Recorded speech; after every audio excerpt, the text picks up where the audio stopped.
After taking off most of the year, the celebrated crooner is now out making magic on his Glow Live tour. That gives me purpose. There's nothing better than Brett Eldredge's holiday music to put you in the spirit of the season, but how does the man himself turn into Mr. Christmas before hitting the stage for his annual Glow Live shows?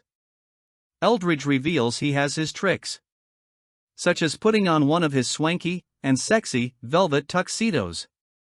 It feels like a superhero cape sometimes, says the 37-year-old crooner. And he makes sure his backstage quarters are fully decorated for the holidays. I've got Christmas trees in the dressing room, he exults. Note the plural. And in that dressing room, he keeps his favorite holiday movie, White Christmas, always running on repeat.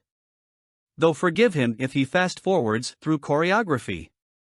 I've never really understood that part, he allows. I'm like, this is not Christmas. He's right. I kick. He also takes the time to meditate on his own favorite Christmas crooners and what made them legends: the charm of Bing Crosby, the Dean Martin swagger, Frank Sinatra's classiness, and Nat King Cole's warmth. I just feel so lucky, in this world today, to keep that tradition going and make it my own, says Eldredge, who launched this year's edition of the Glow Live tour last weekend in Nashville.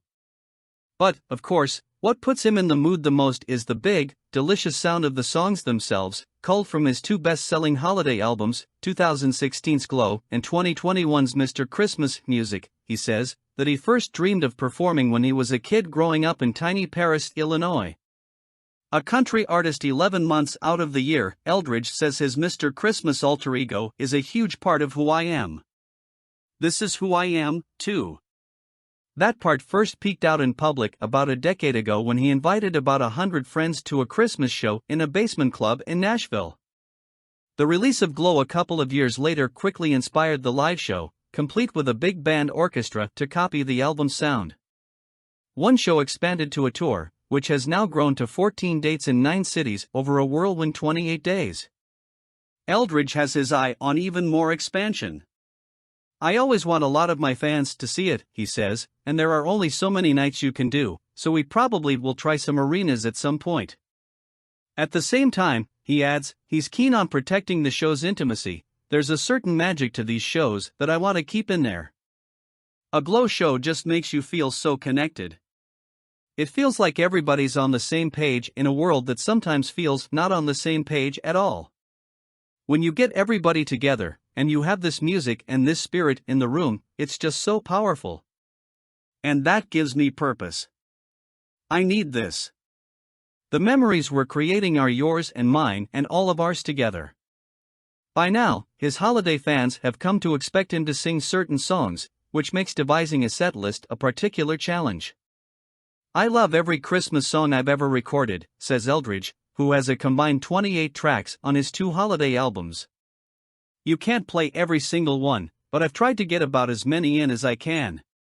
His staples include 3 originals he's co-written: Glow, Feels Like Christmas, and Mr. Christmas. Other must-sings, he says, include It's the Most Wonderful Time of the Year, Christmas Time Is Here, A Holly Jolly Christmas, and Have Yourself a Merry Little Christmas.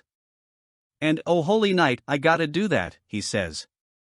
That was my childhood. That's the song that helped me find my voice.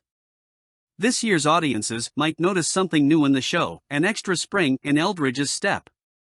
If so, there's a reason. He took off most of 2023 to refresh, recharge, and work on personal growth. I've been on the road for 11, 12 years, and I started feeling like there's so much more that's important to me, as well as my music. He explains about what he calls his sabbatical year. I've really wanted to grow a lot of aspects of my life, and I think it's important to take the time. With the luxury of months to fill, Eldredge says he was able to enjoy personal travel, notably to Italy and Portugal, work on his fitness, notching a half marathon, and do volunteer work at Nashville's Monroe Correll Jr. Children's Hospital at Vanderbilt. Most of all, he says, he got to feel rooted in being home and in a regular routine. It's been really beautiful. I feel like I'm starting parts of my life in some ways.